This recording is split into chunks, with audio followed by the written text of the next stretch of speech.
할렐루야. 오늘도 이 말씀의 자리, 은혜 자리에 오신 우리 성도님들 한 분 한 분을 주님의 이름으로 환영하고 축복합니다. 오늘 저는 요한복음 1장 45절부터 51절까지의 말씀을 가지고 같은 이름 다른 인생이라는 제목으로 함께 말씀의 은혜를 나누도록 하겠습니다. 우리 옆에 분들과 같이 인사하면서 시작하기를 원합니다. 참 잘 오셨습니다. 인사하겠습니다. 시작. 참 잘 오셨습니다. 참 잘 오셨습니다. 자, 우리 한 번 더 인사하겠습니다. 우리 조금만 참으면 집에 갑니다. 시작. 조금만 참으면 집에 갑니다. 네. 이 인사할 때 표정이 가장 밝으신 것 같아요. 네. 조금만 참으면 집에 가니까 조금만 우리 서로 노력했으면 좋겠습니다. 사람은 누구나 이름이 있습니다. 시대마다 인기 있는 이름이 있고 선호하는 이름들도 있습니다. 그래서 그 이름에 맞는 이 행동을 가리켜 사람들이 이름값 한다라는 얘기가 있어요. 제가 사전에서 찾아보니까 명성이 높은 만큼 그에 걸맞게 하는 행동, 이것을 이름값이라고 한다고 합니다.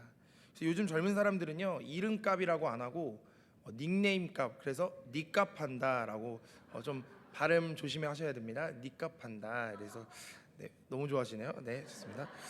네. 그래서 제가 궁금해서 인터넷에서 이름값 하는 사람 궁금해서 그냥 쳐봤어요. 그러니까 인터넷에 이런 사람들이 등장했습니다. 먼저 정수기 회사에서 일하시는 분 같은데요. 정수기 회사에서 일하시는 분인데 이름이 뭐냐면 정숙이였습니다. 네, 그래서 빨리 하면 정숙이잖아요. 그래서 정수기 회사에서 정숙이라는 이름을 가지고 일한대요. 그리고 제가 이거 보면서 진짜 이름값 하는구나 라는 생각을 했습니다. 다음은요, 건축과 교수님의 이름인데요. 건축과 교수님의 이름이 뭐였냐면 김노동 교수였습니다. 그러니까 건축과 교수들이니까 이제 학생들한테 가르칠 때 참 이름값을 할 수 있는 자리에 있구나라는 생각을 했습니다. 세 번째는 어느 학교의 영양사 선생님 이름이었는데 영양사 선생님 이름이 뭐였냐면 박양념 선생님이었어요. 실제로 있는 이름입니다. 그래서 양념을 기가 막히게 하시는지 모르겠는데 아이들의 건강을 책임지시는 이 영양사 선생님의 이름이 참 이름값 한다라는 생각이 들었습니다. 저도 참 지금은 제 이름이 자랑스럽고 너무나도 좋은데 어릴 때는 얼마나 제 이름이 싫었는지 모르겠어요. 저희 부모님이 저랑 상의도 안 하고 제 이름을 이삭이라고 지었거든요. 그래가지고 자라면서 뭐 이삭이 어릴 땐 괜찮았어요. 근데 제가 이제 조금 대화를 하기 시작하면서 말을 하기 시작하면서 알아들을 때 삭자가 들어가는 말은 모두 제 별명이 됐습니다. 뭐 이삭, 바삭, 벼이삭, 뭐 바사삭, 고추, 뭐 바사삭, 뭐 이러면서 막 삭자 들어가는 거는 다 뭐 삭개오 막 이러면서 되게 유치하게 막 친구들이 놀리는 거예요. 그래서 참 어려웠는데 저를 더 어렵게 만든 일이 일어났습니다. 뭐였냐면 제가 중학교 때였던 것 같은데 전국적으로 이제 체인점이 생겼어요. 이삭 토스트가 생겼습니다. 네, 그래서 제 별명이 막 토스트가 돼가지고 막 토스트 먹으면서도 잘 먹을게 막 인사하면서 뭐 얼마나 놀렸는지 모르겠습니다. 그러면서 나도 참 내가 의도하진 않았지만 이름값 하는 삶을 살고 있구나라는 생각을 하였던 적이 있습니다.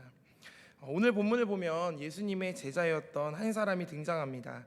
이름값을 했던 사람 같아요. 바로 그 사람이 바로 오늘 말씀에 나오는 나다나엘이라는 사람입니다.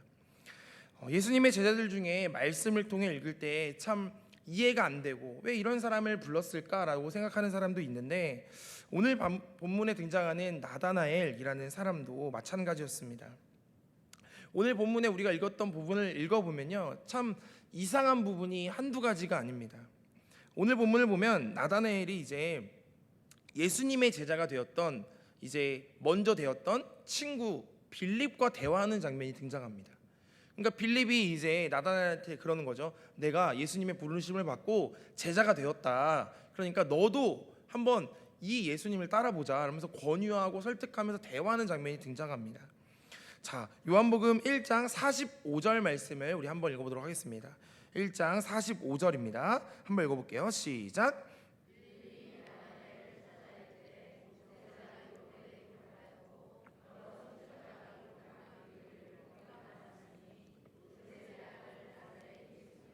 아멘. 자, 빌립이 그러는 겁니다. 우리가 예전부터 읽었던 율법 있잖아. 거기 모세가 율법에서 기록하였고 여러 선지자들이 기록했던 그 사람이 바로 이 나사렛에서 온 예수다라고 설명하고 있는 것입니다.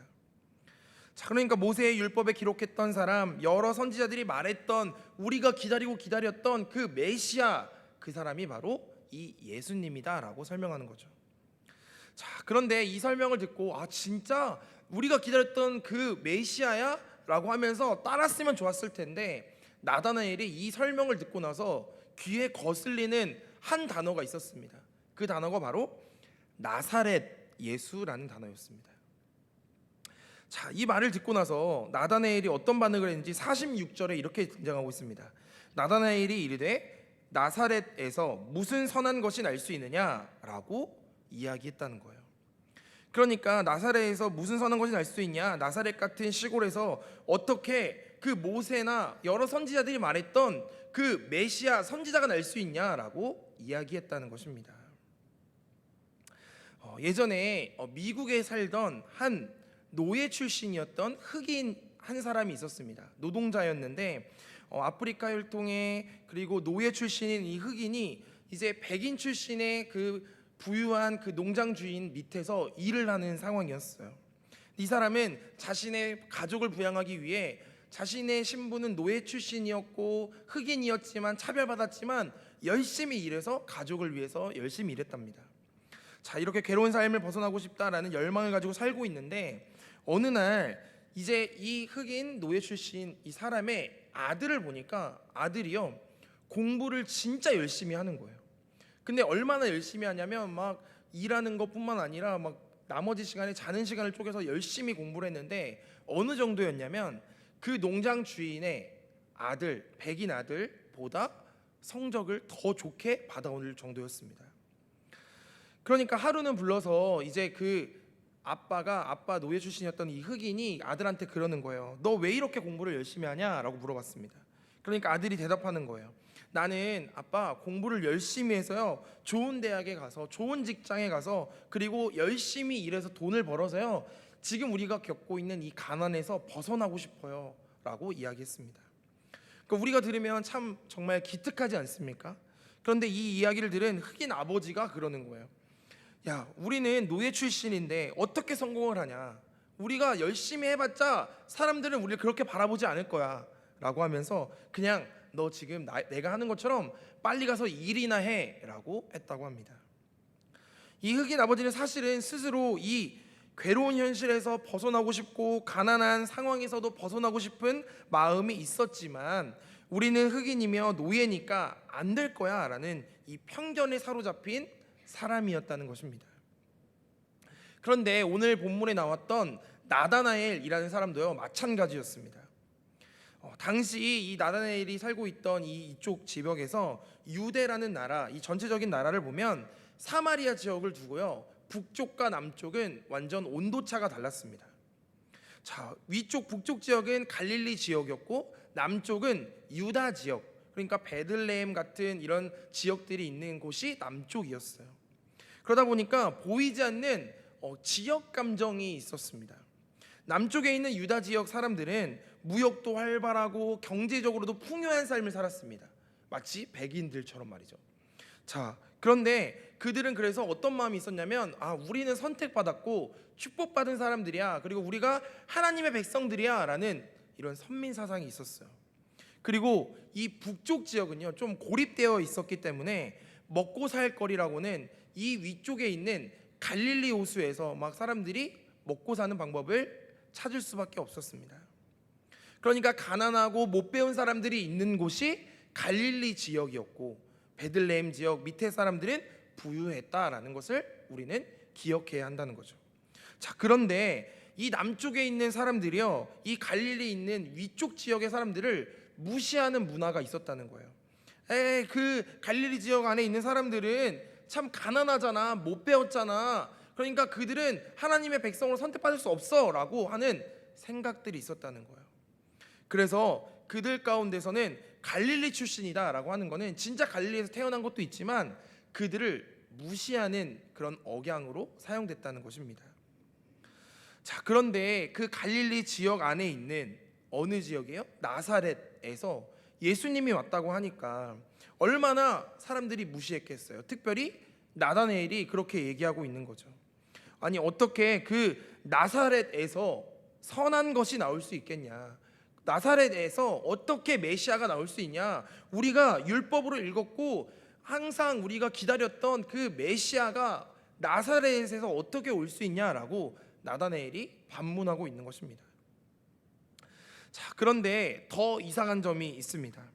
우리가 읽은 본문 말고 요한복음 21장 2절 말씀을 보면요, 이렇게 기록되어 있습니다. 요한복음 21장 2절입니다. 보니까 시몬 베드로와 디두모라 하는 도마와 갈릴리 가나 사람 나다나엘이라고 쓰여 있습니다. 그러니까 나다나엘은 지금 무슨 출신이라는 거예요? 갈릴리 출신이라는 거예요. 갈릴리 지역 안에 있는 그 가나 지역에 있는 출신이었다라고 기록하고 있습니다. 놀랍게도 나다나엘의 출신이 지금 갈릴리 안에 있는 그 같은 지역 출신이었다는 거예요. 그러니까 자기 스스로도 그 지역 출신이지만 아까 나눴던 흑인노의 아버지처럼 정작 보이님도 갈릴리 출신이지만 이 천한 나사렛에서 어떻게 선한 것이 날 수 있겠냐라고 이야기하고 있었다는 거예요. 자, 그러니까 이렇게 편견에 사로잡힌 나다나엘, 어떻게 보면 자기 스스로 패배감에 빠져 있었습니다. 나도 거기 출신이지만 거기에서 구세주가 나올 수가 없어라고 이야기하고 있는 것입니다. 자, 그런데 이렇게 빌립과 나다나엘이 이렇게 대화하고 있는 상황 가운데서 이야기하고 있는데 저쪽에서 누가 걸어오는 거예요. 그게 누구냐면 바로 예수님이었습니다. 자, 그러니까 예수님이 오니까 빌립이 그러는 거예요. 말싸움으로 안 되는 것 같은 거예요. 그래서 빌립이 그러는 거죠. 안 되겠다. 야, 저기 봐봐. 저기 오지? 누가 걸어오시지? 저분이 바로 예수님이야 라고 소개하기 시작합니다. 좀 전까지 나사렛에서 무슨 선한 것이 나겠냐라고 했던 이 나다나엘이 그러면 예수님이 오니까 나 예수님 안 볼 거야 라고 해야 되는데 말씀을 보니까 그 말을 듣고 또 예수님한테 가요. 참 이상하지 않습니까? 나다나엘이 참 변덕스럽고 이상한 것 같아요. 그런데 더 이상한 장면이 또 등장합니다. 예수님이 이제 나다나엘이 이제 오는 것을 보시고요, 이렇게 이야기하는 거예요. 요한복음 1장 47절 말씀입니다. 우리 47절 말씀 한번 읽어보겠습니다. 47절 시작.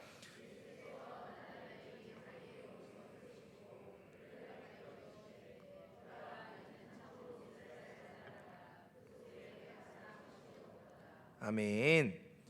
자, 이제 나다나엘이 걸어오는 것을 보시고 예수님이 그러는 거예요. 보라, 이는 참으로 이스라엘 사람이라 그 속에 간사한 것이 없도다. 갑자기 칭찬을 하기 시작합니다. 그러니까 이 사람은 참으로 이스라엘 사람처럼 진짜 사람이다. 그 속에 간사한 것이 없다. 거짓된 것이 없다라고 칭찬을 했어요. 자, 이 말을 들으면 나다나엘이 감사합니다 하는 것이 아니라 나는 원래 당신을 믿을 수 없어요, 구세주로 인정할 수 없어요 라고 해야 되는데 칭찬 한마디 했을 뿐인데 갑자기 나다나엘의 마음이 싹 녹아내리기 시작합니다. 그리고는 물어보는 거예요. 어떻게 저를 아시나이까?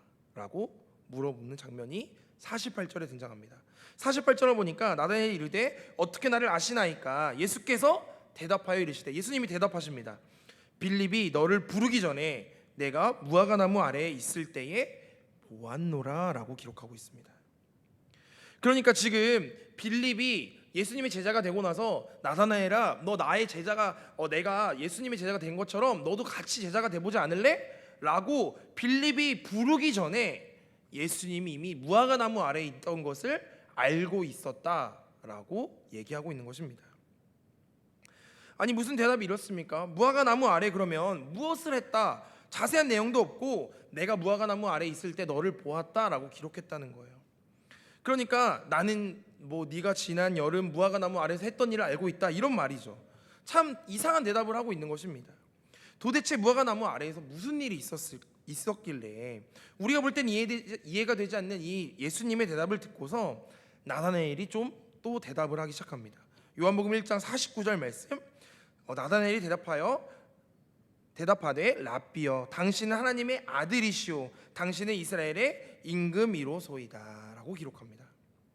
그러니까 갑자기 당신은 하나님의 아들이십니다, 이스라엘의 임금이십니다 라고 고백하고 있는 거예요. 좀 전까지는 아니 나사렛에서 천한 것이 나겠냐, 메시아가 나겠냐라고 했던 사람이 한순간에 고백이 바뀌고 있는 것입니다. 그리고 나서 예수님의 제자가 되어 그 삶을 살아가기 시작합니다. 아니 이렇게 이해가 안 되는 나다나엘, 도대체 어떤 사람이었길래 이렇게 행동했을까? 그리고 이 무화과나무 아래에서 무슨 일을 했길래 이렇게 했을까요? 이 당시 때 이 갈릴리 지역 안에서 이제 북쪽 지역이잖아요. 이쪽은요 남쪽 지역보다 회당이 많지 않았다고 합니다. 왜냐하면 더 가난하고 사람들이 잘 살지 못했기 때문에 회당이 없었다는 거예요. 근데 그 회당이라는 곳은요 지금으로 치면 교회입니다. 그러니까 교회가 많지 않으니까, 회당이 많지 않으니까 사람들이 모여서 막 율법을 배우고 글씨도 배우고 서로 의견을 나눌 만한 공간이 없는 거예요. 그런데 사람들이 모여서 그것을 이야기하고 서로 율법을 읽고 뭐 예수님의 말씀, 오실 메시아를 기다리고 함께 예배했던 곳, 그곳이 있었는데 그곳이 바로 무화과 나무라는 거예요. 이 당시 때 이 지역의 무화과 나무를 보면요 이렇게 막 큰 나무라고 합니다. 그러니까 이 지역에 이 나무 밑에서 사람들이 모였겠죠. 모여서 뭐를 하는 거예요? 우리가 구약시대 때 읽었던 모세가 기다렸던 율법도 읽고 선지자들이 했던 성경을 읽는 거예요. 모세오경을 함께 묵상하는 거죠.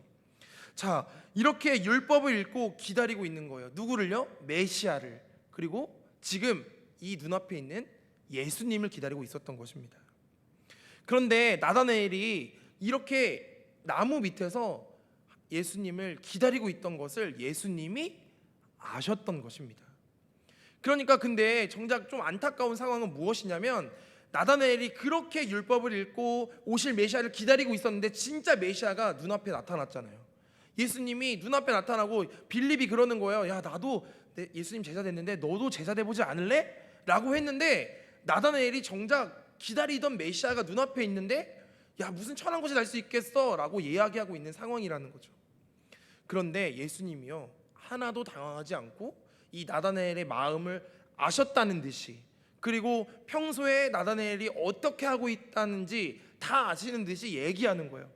내가 빌립이 너를 부르기 전에 무화과 나무 밑에서 너가 하던 것을 내가 알고 있다 라고 얘기하는 것입니다. 그러니까 나다나엘이라는 사람은 편견을 가지고 있고 어떻게 보면 자신의 출신 때문에 패배감을 가지고 있을지도 모르겠습니다. 오늘날로 따지면 세상의 기준에 있어서 나는 돈이 없고요, 나는 연약하고요, 나는 잘나지도 못했어요. 그러니까 내가 어떻게 예수님의 제자가 될 수 있어요? 그리고 메시아가 어떻게 그 나사렛에서 나올 수 있어요? 라고 하는 패배감과 편견에 사로잡힌 이 나다나엘에게 예수님이 말씀하시는 거죠. 내가 너를 알고 있고 내가 너가 기다리던 그 메시아다라고 이야기하고 있는 것입니다. 저는 이 제자였던 나다나엘, 어떻게 보면 제자들은 특별할 것 같잖아요. 그런데 나다나엘이 너무나도 오늘날을 살아가는 우리들의 모습과 같다는 생각을 했습니다. 매일매일 말씀 앞에 살아간다고 결단하면서도 세상 앞에, 아니요, 문 밖을 나가면서 세상의 사람들과 같아지는 우리의 모습을 보여주는 것 같다라는 생각을 했습니다. 그런데요, 나다나엘이라는 이 제자가 좀 특별합니다. 왜냐면요, 나다나엘이라는 이름을 가진 이 제자는요 요한복음에만 등장합니다. 그러니까 사복음서 있잖아요, 마태, 마가, 누가, 공간복음에는 나다나엘이라는 이름이 등장하지 않아요. 근데 요한복음에만 나다나엘이 등장합니다. 그런데 마태, 마가, 누가, 공간복음에서는요 어떤 이름으로 등장하냐면 바돌로메라는 이름으로 등장합니다. 이 바돌로메, 그러니까 서로 등장은 하진 않지만요 사람들이 추측을 하는 거죠. 아, 여기에는 바돌로메로 쓰였고 요한복음에는 나다나엘이라고 하는구나 라고 사람들이 제자의 수를 맞춰보니 아, 이 사람이구나 라고 사람들이 추측하고 있는 거죠. 그런데 이 말을 빌어보면요, 나다나엘이라는 말은 이제 뒤에 요한복음에 나오는 말이었지만 공간복음에 나오는 바돌로메라는 이 이름을 보면요, 이 바 앞에 있는 바는요 누구누구의 아들이라는 뜻입니다. 그러니까 바돌로메라는 뜻은요 돌로메라는 사람의 아들이다라는 뜻이에요. 그러니까 이름이요 누구누구의 아들이라는 뜻이라는 거예요. 그러니까 바돌로메라는 이름으로 살아가면요 어떻게 살아가요? 나는 누구누구의 아들이에요. 난 어디 출신이에요. 내가 가진 것은 이거예요. 이렇게 보이는 것만 가지고 살아가게 된다는 거예요. 그런데 신기한 것은 무엇이냐면 우리가 읽었던 이 요한복음에 나오는 나다나엘이라는 이름의 뜻을 보니까 하나님께서 주셨다라는 뜻을 가지고 있습니다. 그러니까 더 자세히 넓은 의미에서는요, 하나님의 선물이라는 뜻을 가지고 있다는 거예요. 그러니까 이런 편견에 사로잡힌 이 바돌로메라는 이름으로 살아갈 것인지, 아니면 하나님의 선물처럼 내 삶에 기쁨으로 하나님을 찬양하며 살 것인지, 나다나엘로 살아갈 것인지, 어떻게 보면 같은 이름인 것 같지만 완전히 다른 인생을 살아간다는 것을 우리는 발견할 수 있다는 것입니다. 사랑하는 성도 여러분, 오늘 이 빌립이 부르기 전에 예수님께서 이 나다나엘을 보시면서 칭찬했잖아요. 근데 칭찬했던 이유는 한 가지밖에 없었습니다. 아, 나다나엘, 너 너무 성경을 많이 한다. 너 진짜 충실하구나. 너 열정 있구나. 너 진짜 잘났구나. 너 외모가 뛰어나구나 라고 한 것이 아니라 그냥 예수님이 이 나다나엘을 칭찬한 이유는 한 가지였습니다. 그것은 무엇이었냐면 무화과 나무 아래 있었다라고 하는 거예요. 그러니까 예수님께서는 아셨어요. 이 나다나엘이 너무나도 패배감에 있었고 편견에 찌들어 있던 사람이었지만, 나다나엘이 항상 메시아를 기다리면서 그 사람들이 모여서 말씀을 읽는 곳, 메시아를 기다리던 곳, 예배하는 곳에 머물러 있던 사람이라는 것을 너무나도 잘 알고 있었다는 것입니다. 그러니까 이 무화과 나무 아래라는 이 장소가 주는 의미는 거룩하고 참된 세상을 꿈꾸는 이들, 주님을 기다리는 사람들, 오늘날로 따지면 이 교회가 될 수도 있고요, 우리가 살아가는 삶의 자리가 될 수도 있다는 것입니다. 그런데 어떻게 살아가고 있다는 거예요? 그 예배의 자리에서, 삶의 자리에서 그 메시아를 간절히 기다리면서 말씀을 들고 기다렸던 이 나다나엘을 보시면서 예수님이, 야, 내가 너를 안다. 너가 무화과 나무 아래에서 한 것을 내가 알고 있다라고 칭찬하셨다는 것입니다. 사랑하는 성도 여러분, 오늘 이 예배의 자리에 머물면서 주님이 주시는 소망으로 살아갈 수 있는 저와 여러분이 되시기를 주님의 이름으로 축복합니다. 어떤 분들은 이렇게 살아갈 거예요. 바돌로메처럼, 아, 주님, 제가 가진 문제가 이렇고요, 저는 이런 문제를 가진 누구고요, 저는 이런 모습을 가진 누구고요, 저는 이렇게 보여지는 것밖에 없는 저의 모습입니다. 바돌로메처럼 살아가려고 하는 우리의 모습을 예수님께서는 내가 그런 거 너 보지 않아. 나는 너를 어떻게 보냐면 너가 예배 자리에 있었는지, 너가 말씀에 머물러 있었는지, 너가 나를 기다리고 있었는지, 그거 하나만 보면서 나는 너에게 선물로 다가갈 거야 라고 말씀하시는 줄로 믿습니다. 사랑하는 성도 여러분, 오늘 하루도 예수님을 기다리면서 주님의 사랑과 은혜가 충만해져서 주님 앞에 나아갈 수 있는 저와 여러분이 되시기를 주님의 이름으로 축복합니다. 그래서 매일매일 이 예배의 자리에 머물고 삶의 자리에서 예수님의 은혜를 흘려보내는 저와 여러분의 삶이 되셔서 하나님의 선물로 정말 살았던 이 나다나엘처럼 언제나 그 삶의 자리에서, 그리고 이 예배의 자리에서 주님을 기다리고 예배하는 저와 여러분의 삶이 되시기를 주님의 이름으로 축복합니다. 기도하겠습니다.